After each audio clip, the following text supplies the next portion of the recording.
Thanks, everyone. So, as Catherine was just saying, basically we're going to focus on basically a theory for today, which is that to be a great social brand means being a great publisher of content. And that's something that maybe during Q&A, if people want to try to debunk, feel free. But it's sort of the theory that we're going to work under as we have our conversation.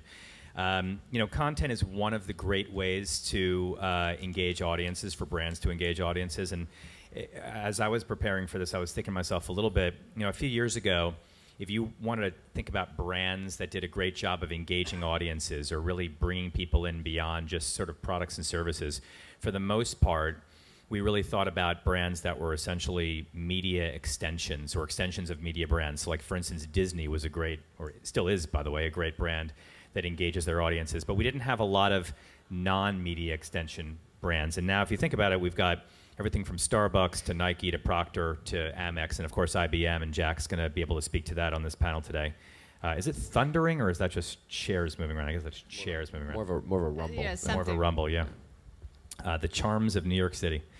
So today we're going to talk about brands as publishers. And for the rest of this conversation, we really think we can surround it pretty nicely because we've got all sides of the equation on this panel. At the end, we've got Peter Stern, who's the CEO of Bitly, who's the facilitator. We have John Steinberg, president of BuzzFeed, who is representing the publishing side. I like to call it maybe Publishing Plus. We have, I'm going out of order over here on my own list, but we've got Jack, who leads strategic programs and social business at IBM, Jack Mason. So we have the brand. And Noah Breyer, just immediately to my left, who's the co-founder of Percolate, who I guess in certain ways we can look to as being the distributor. Is that okay? You wear that hat today? And as we go through it, really the topic areas we're going to talk about, if you think about brands being publishers, are content, platforms, budget, and measurement, because really that's the whole ecosystem right then and there. So.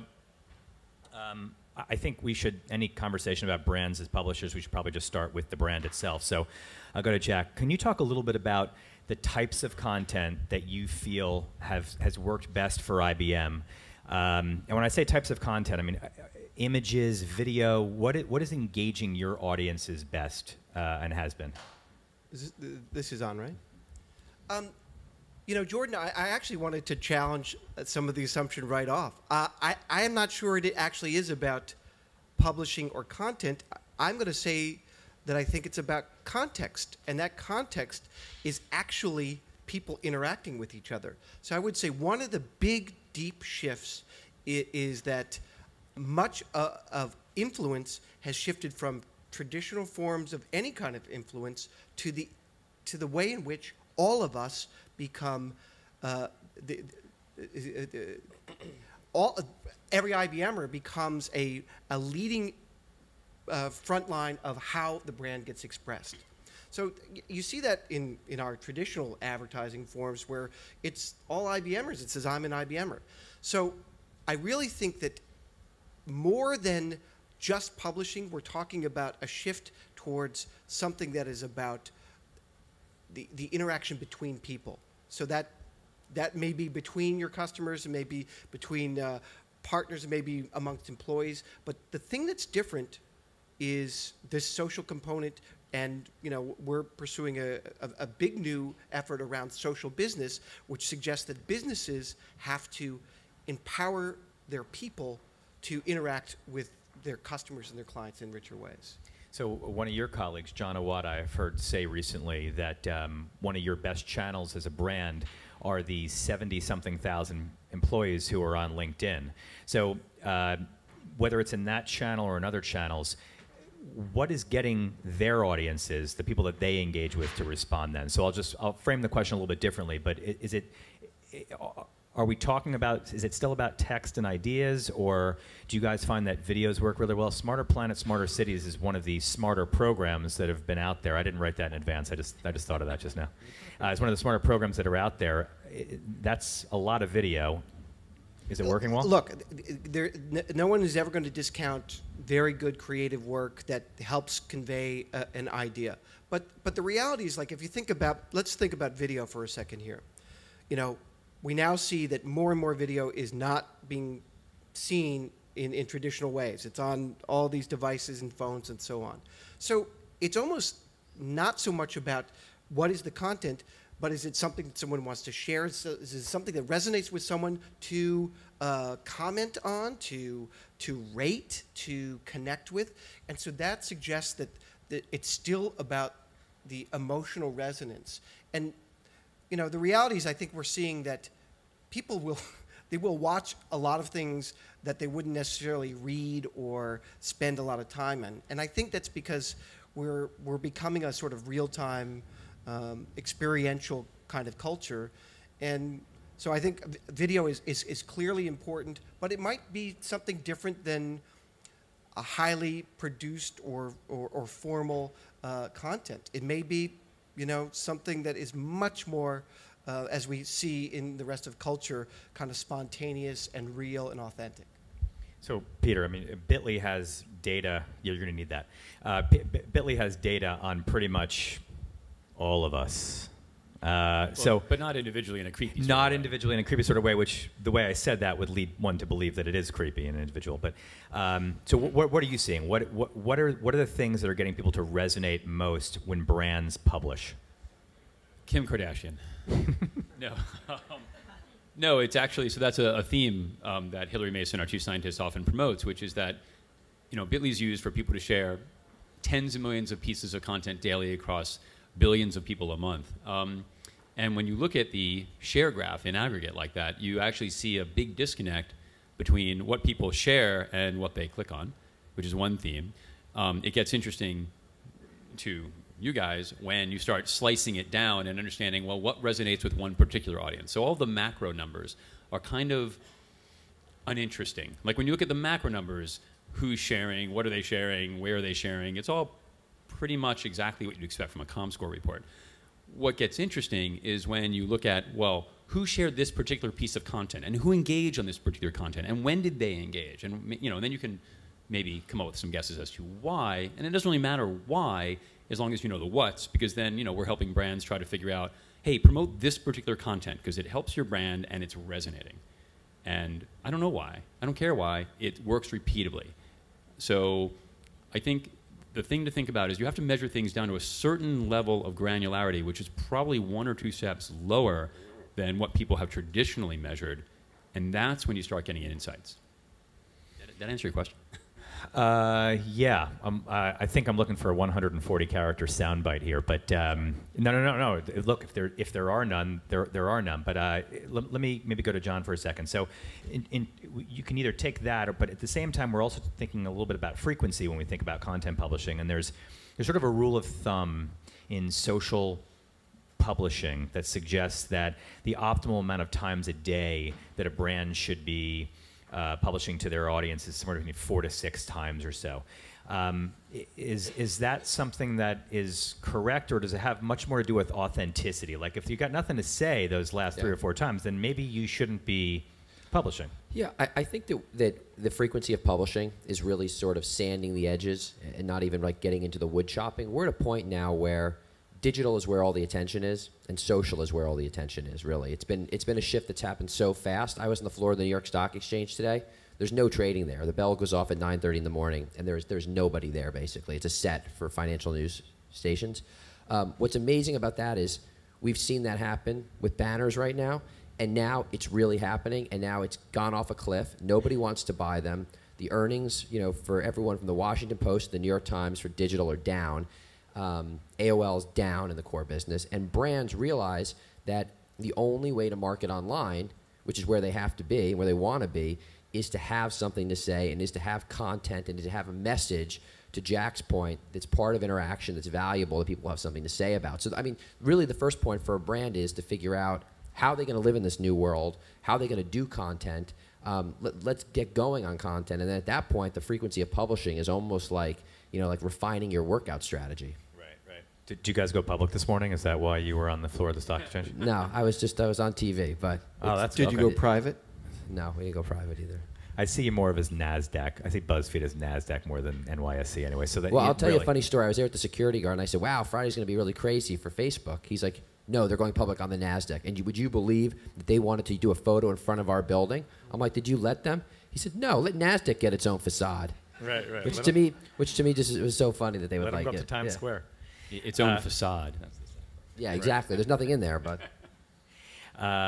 So Noah, to call Percolate a curation engine might be maybe a little bit of an overstatement, but it's in that general direction. We're talking about original content versus curated content. Can you talk a little bit about the role that curated content should be playing, needs to play in the brand as publisher ecosystem? Sure, yeah. I mean, I think, so we think of Percolate a little more broadly, and we're continuing to sort of build on the platform. But, you know, I think rather than the distinction between curated and non-curated, we really think about like stock and flow is how we talk about content. And stock is the kind of the durable stuff. It's the stuff Jack was talking about, like a big production video. It's the stuff brands are used to producing.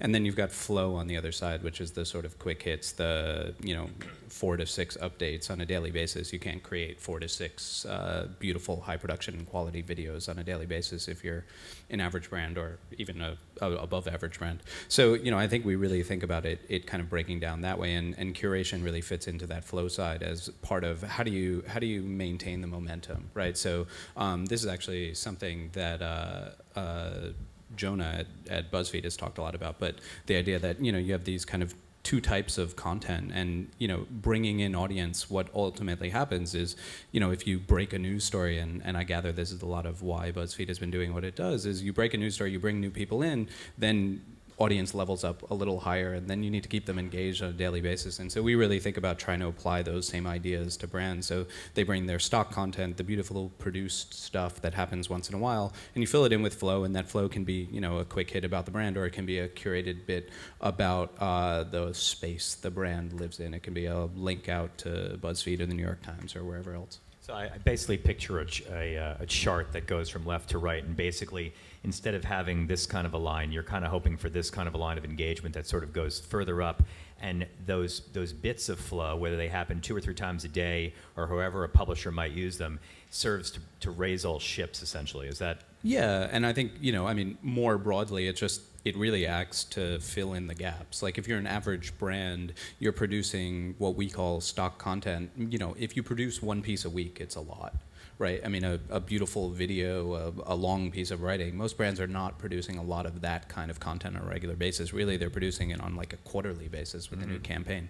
And so, you know, a lot of what flow is just keeping people engaged. You've got to keep, I mean, to be relevant on these platforms, to be relevant on Twitter, Facebook, wherever you are, you need to be pushing things out constantly. You need to be alive. Now, and before we leave this part of the conversation around the content specifically to go to platforms, I'm just curious, from a rights perspective, are you guys starting to bump up against some of these questions, or have clients had a lot of questions for you around what rights do I have to be able to tweet, post, or retweet various bits of content that are originally published by another owner? Yeah, I think, you know, I mean, the biggest area and the one we're most clear on with clients is around photography.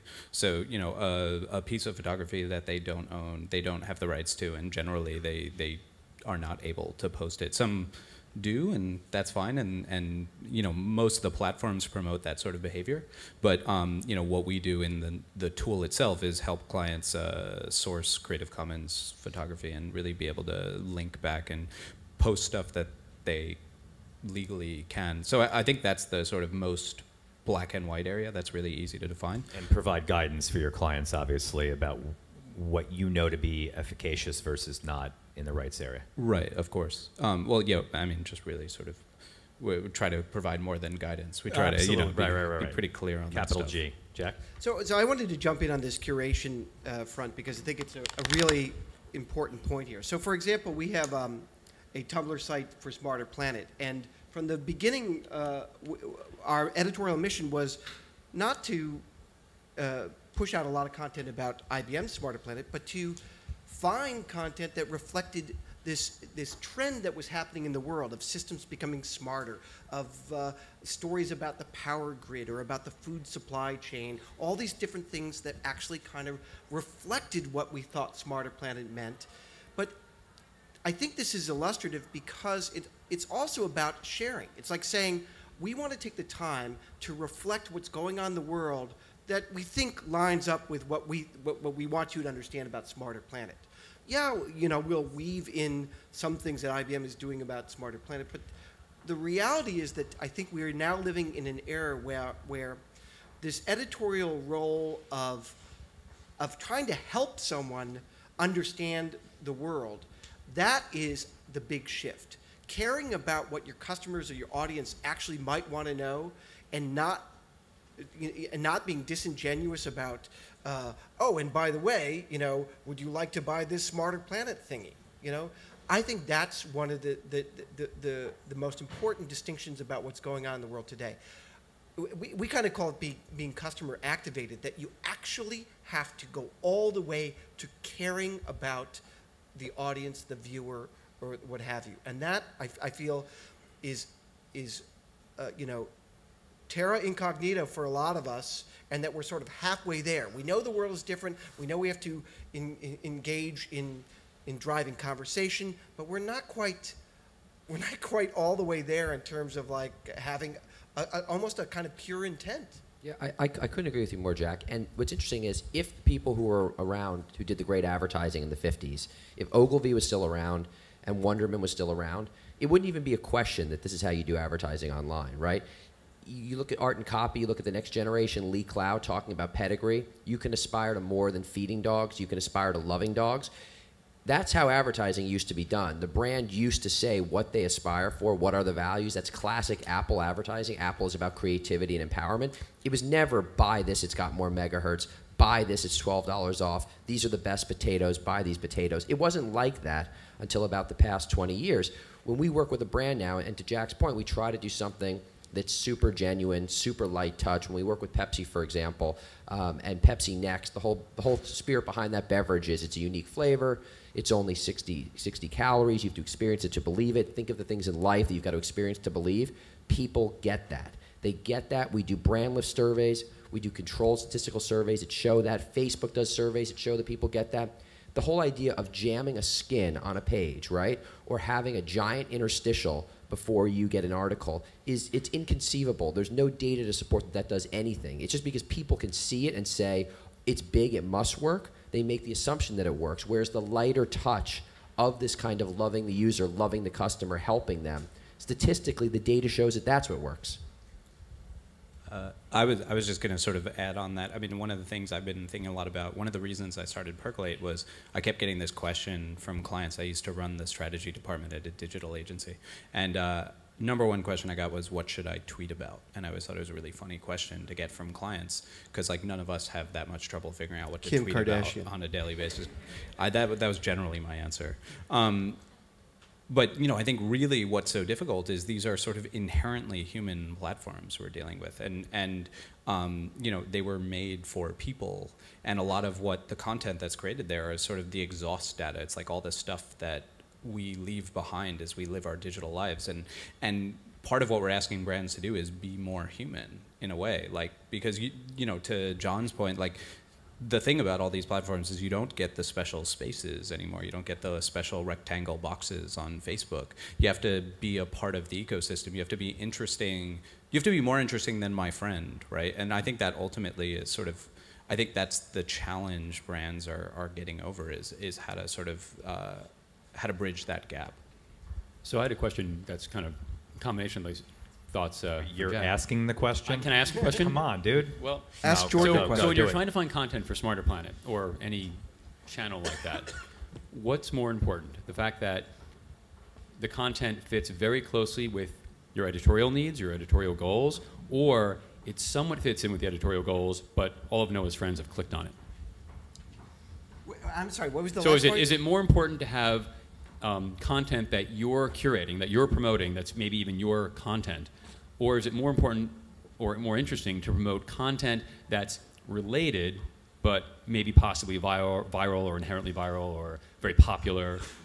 You know, I think that the ideal answer would be to split the difference. The truth is, like, and in fact, what's so interesting about Percolate is, like, if you are looking at a lot of different things to curate, but you had a good suspicion that like this piece of content was going to be more interesting to whoever is going, who's ever going to see it that moment. I think that's the other big change that we're seeing too, is that everything happens in real time now, right? So a tweet lives for maybe 20 minutes. So everything is situational. So the ideal thing would be like, all right, at this moment, this piece of content would be the most resonant thing. It would get not just shared, but it would matter. It would connect with people. So I think we see that now, and you can sort of measure it in hindsight. Oh, well, at this moment, this post about like the MIT and Stanford and Harvard getting together for free online courses just connected. But that might be because a lot of students were seeing it at that given time. So I think it's topicality and it's immediacy and it's this harder to quantify emotional resonance. I definitely want to move on to the next section here about platforms, but I do want to just say real quickly, I'm sure everyone in this room is very aware of Smarter Planet and Smarter Cities. If you get a chance, and this is not a Digitas initiative whatsoever, but so I just have to say with all earnestness, this is one of the best programs, and when I was listening to what Jack, and while we were all listening to what Jack just had to say, there's an authenticity in what IBM is doing. Granted, it's in service of the brand. It has to be in service of the brand. But there's a way in which you guys do it, which makes the viewer, the consumer, feel that they're the ones who are learning something and participating in something special. And it's something you guys should all check out, whether it's at YouTube or where else could they go? Smarterplanet.com, IBM.com/smarterplanet. Just Google Smarter Planet. Yeah, exactly. Just use the Google. So I want to move on the platforms. And actually, we were just kind of chatting outside, and I'm going to just do platform in one question because I think there's a really interesting conversation to be had here. So for a while now, so we could talk about all the platforms. We can talk about Twitter. We can talk about LinkedIn, Facebook. Let's just focus on Facebook for 1 second. Back in September, EdgeRank was essentially rolled out to us. I mean, it had been kind of out there for a while, but it was rolled out to us. And what we were learning then, and especially learned more when Reach Generator was put in market, according to Facebook's own numbers, is that we're only hitting 12 to 16%, according to their numbers, of our followers. So I don't know how many likes you guys have for IBM on Facebook. I'm guessing it's well into 7 digits. Well, one of the main areas on Facebook is called People for a Smarter Planet, and this circles back to the fact that it's 900 million people on Facebook, can't be wrong, but because it's about the human component. And back to what you were saying, the reason Smarter Planet resonates is because we all live on this planet, and we all are confronting the big challenges around population, energy, et cetera. Those things are universal. But the challenges that brands have right now, and the challenges that IBM have and others, is that if you have 1 million fans on Facebook, and before you were able to reach 1 million people, or some very large subset of that, now we're basically reaching between 120,000 and 160,000 before we get into spending dollars to boost those posts, and obviously make them more recognizable to our fans. So we've gone from an era of owned, earned, and paid, which we were only living in for a couple of years there, to maybe owned, earned, paid, and leased. Is that a feeling that is? I think John probably has some opinions on this, if our recent tweets back and forth are any indication. Which recent tweets? Just some of well, maybe it was emails. It's hard to know whether it's so. It's so social, all of it. But just the idea that we're now dealing in a place where earned is not necessarily always just earned. I think that Jonah has a really interesting point on this. He says that if he started a company today, like if we started BuzzFeed today, there would probably be no BuzzFeed.com. There would just be a super BuzzFeed presence on YouTube, a super BuzzFeed presence on Twitter, Facebook, whatever. You do run a certain risk when you're leasing these platforms, but ultimately, I think if any of the platforms do something to you as an individual or a brand that's so insidious, it's a very fragile thing. I mean, Facebook is basically an 8-year-old company, for all intents and purposes, really maybe only a 4-year-old company with this kind of span. If they did something to the lessors that was so terrible, I think you'd see a mass migration very quickly. I think most people really like Facebook. Is that happening right now? Is there anything that's going on to the lesser right now that feels like it's a departure from what the common law was? There's no terms and conditions for a marketer there. I mean, all marketers entered at their own risk. I think the best thing that these guys did, which shows that they're the most long-term thinkers, is they could have kept selling those thumbnail units, and they could have said those thumbnail units are our future, but they said, no, those are an intermediary solution. We're doubling down on sponsored stories. That's going to be the ad product of the future. Carolyn Everson has said on record that she thinks all the revenue will be sponsored stories. If these were people that didn't care about the community, they would just keep jamming thumbnails into the right rail. Anyone else? Yeah, I mean, I think the one other thing I'd add on that is, the EdgeRank algorithms are all based on not just assumptions on sort of what we're all interested in, but actual data on what we're all interested in. So, I mean, to say that it's sort of least is, I mean, they're making fairly educated assumptions on what's going to resonate with people.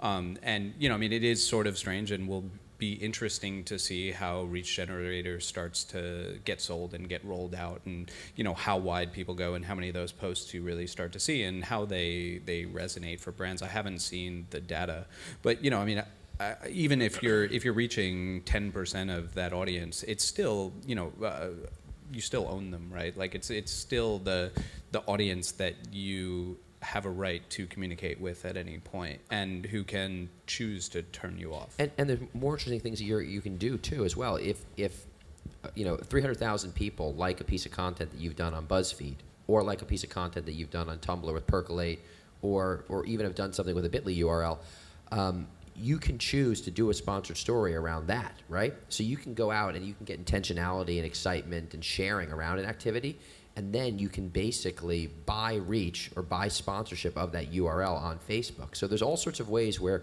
you're not even any longer constrained just by your like count or your brand friends count or whatever they call it now. Well, the one thing that jumps out at me is that in the discussions of the IPO is that essentially Facebook has said we don't know how mobile is going to work.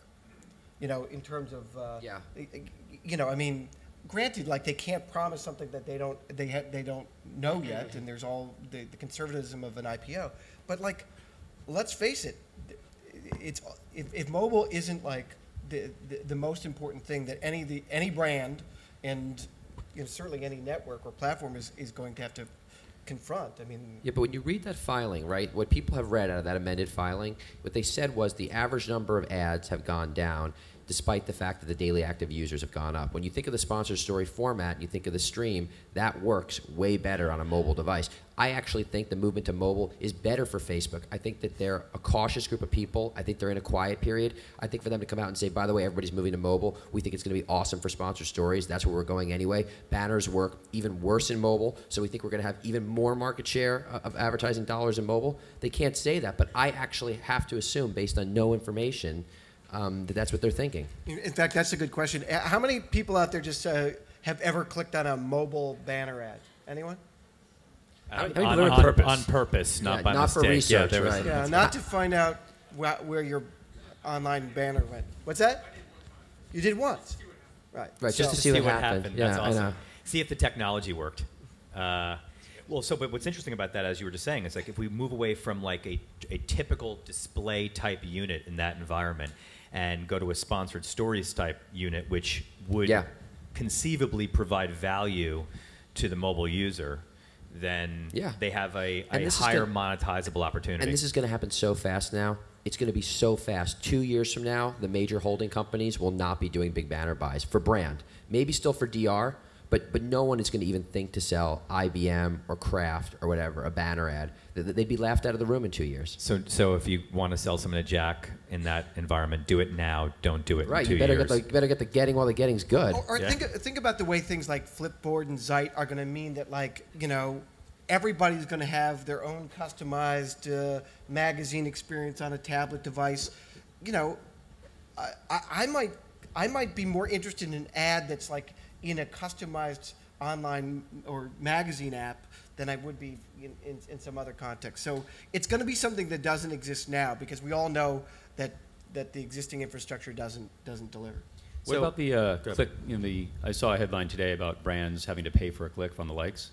Anyone see that headline? They've been talking about this for a few weeks now. Pay for what? I was hoping you guys would know about it. No, this is the article talks I saw it about on TechCrunch as I walked in here, actually. cost per like clicking on a like. Yeah, exactly. Yeah, that doesn't feel like that. I don't know if that's necessarily real. I don't. Maybe. I'm probably just misinterpreting the headline. No, maybe. But Jordan, let me ask you a question. Do you think that the social division that you hold at Digitas, do you think that the display dollars are going to move into your pot? I mean, when is that going to happen?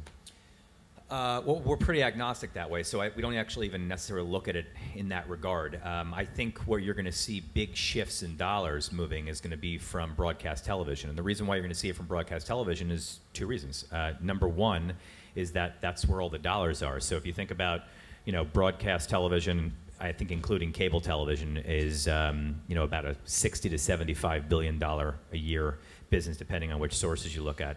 Whereas digital video is $2 billion, display advertising is what, $9 billion, maybe? 40 globally is what I know. 40 globally? Globally, yeah. All right, so yeah, maybe about that in the U.S., about $10 billion. Where those dollars are going to flow from is where the dollars already are. Secondly is the efficacy of this space. If we can continue to put content in a spot where it makes sense at that moment, contextually speaking, to the user, whether that be mobile's a huge opportunity with that. I had this experience a little while ago where just 2 weeks ago I went out to grab some lunch. It was one of those really nice spring days that apparently have left us, and I went to get something to eat, but I didn't know where I was going. I just walked out, and my pocket buzzed, and it was Foursquare. And they were reminding me about a restaurant I apparently had listed in their radar product about 9 months ago. I didn't even realize it. I totally forgot about it. This little taqueria. And within 9 minutes of getting that buzz, I had spent $12 at this place. The contextual nature of being able to go somewhere and spend money in that moment. It was lunchtime. It was in the neighborhood. I was hungry. And they knew that, except for the hungry Bart, but they had nice inference there. So I think it's going to come from, I'm going off on a tangent, I think it's going to come from broadcast because display is still pretty efficacious, and we're going to see more of that optimization happening with more and more data overlays. But I do want to move on. We've got about 10 minutes left. I want to go into the sort of the dollars and cents bit of all this because at our the Digitas New Front that we held a few weeks ago, we had the Chief Marketing Officer of J.Crew on a panel. Diego Scotti, and he was talking about, and I'm not going to get the quote right, so I'll just paraphrase, that he would like to see marketers like himself move somewhat all into content creation, because without content creation, there's no conversation, there's no participation, there's no engagement. So we were just chatting outside a little while ago about the idea, the difference between working media, paid media essentially, and non-working media, which are all the dollars that are not paid media. Those ratios obviously have to change a bit. They've been in a place before where, most marketers have looked at it a bit like 85% working to 15% non-working. That has to change in the social space, right? I mean, does anyone, just a quick point of view on that, if it has to change up, and what would be those components that are going to have to start increasing within that non-working spend in order to do a better job of engaging consumers for the long haul? Yeah, I think the story here is really going to be the platforms pushing the working spend, right? So Facebook is going out, Twitter is going out. They're going out hard and telling brands to spend money, and ultimately, it's not going to be just working. You've got to maintain that. You've got to maintain that presence. You've got to keep people engaged. The only way for Twitter and Facebook to actually make money in the long term is to have brands creating interesting content. Like, nobody's going to pay to promote a piece of content that isn't good. They probably will, but it won't work very well, right? I suspect it'll be an interesting shift because,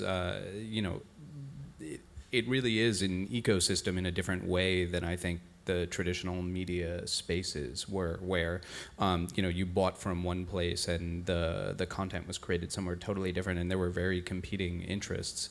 I think in this case the platforms are pretty aligned with the brands and the agencies even in saying, well, like these all really have to work together. We've got to make good content for us to make a lot of money for with paid promotions and everything else. So I suspect that's how we're going to see the shift happen. So interestingly, we were talking about Facebook and Twitter and driving paid media there.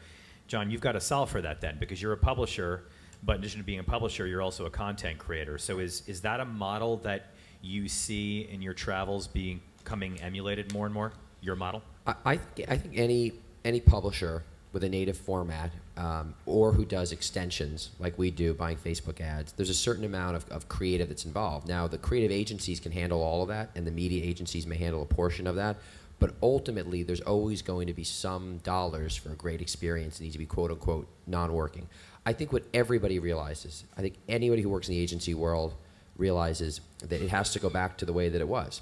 The media agencies have to remerge with the creative shops, especially in a digital sense. I don't think you get any objection from anybody about that, other than maybe the CXO executives at the holding companies, who for running bank-like reasons want to keep it separated because it's more efficient. But ultimately, it needs to go all into one pot. There needs to be one agency that handles the creative and the media, and they need to allocate dollars between what are we going to invest in from the creative, what are we going to invest in for the media, and then divide that between which are standalone creative fees. Maybe you're just doing the SaaS for Percolate. Maybe you're doing just the SaaS portion for Bitly, which would which would quote unquote be non-working. Maybe you want Bitly to pass data to do a media buy, so there would be some media associated with that. But basically, it all needs to be a cohesive decision. Just the one other thing I'd add on this that I think is going to be interesting to watch is, who's spending the money exactly. Like you've got a community management practice. They're going to be the ones on the ground who have the best understanding of what content is resonating and what's really working. And are we going to see more and more of budget move into their hands? I mean, I'd be curious on your take on that. What's actually really interesting, and maybe this is for Jack, but as we're having this conversation, it's occurring to me one of the major reasons why non-working is a problem, other than the fact that the name of it is non-working, which sounds terrible, is that not working. What's that? It's not working. It's not. But the thing is, it's working actually really hard for us, those dollars, right?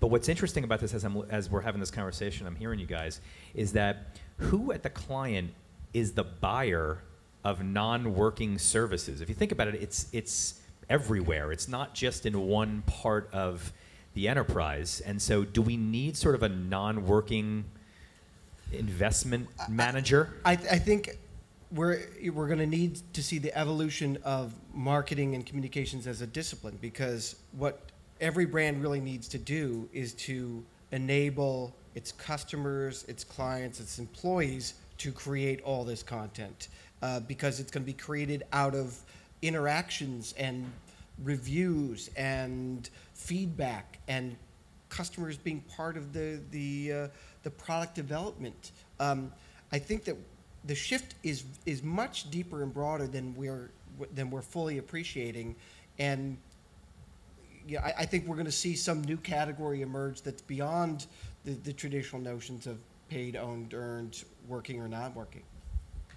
I think, are we ready for some Q&A? Yeah. We didn't get to ROI, so maybe throw out some really hard, tough questions around measurement where Peter can earn his lunch. I have a very interesting question for you. While we were sitting there, a little birdie told me that the Wall Street Journal just published a story, like during your session, saying that General Motors is not going to advertise on Facebook anymore, according to sources familiar with the matter. They will continue to market through Facebook, like on their timeline page and other things, but just wondering what your thoughts might be on that. I mean, usually the Journal gets these things right, and GM is a client of ours, so I'm going to defer to this sorry about to that, the rest Jordan. of the panelists. Not to put you on the spot there. I think what's funny is I think there might have been another story in the Journal 3 months ago, and it might have been about Ford as well.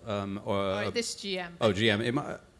It might have been. It was about basically this danger, like brands spending a whole bunch of money to collect fans on Facebook, and then giving money to somebody else to create content.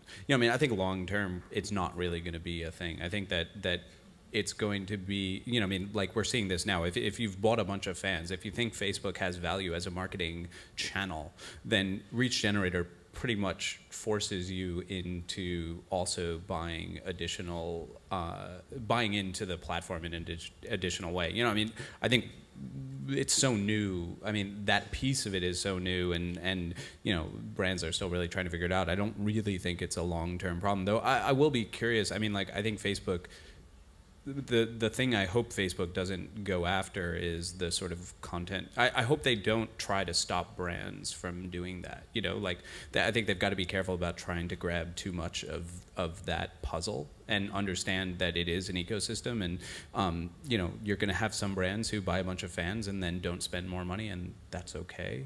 You know, you're going to make up for it in other places. Yeah. Okay. Well, not to put you guys on the spot, but it's kind of interesting. So, anybody? Do we have any thoughts? Anything in the audience? Questions? Let me just answer. I never comment on articles I don't read, but let me comment. I didn't get to read all of it but either. let me comment on why I think the ROI argument is there. Right now, not until now. I'm not going to break that.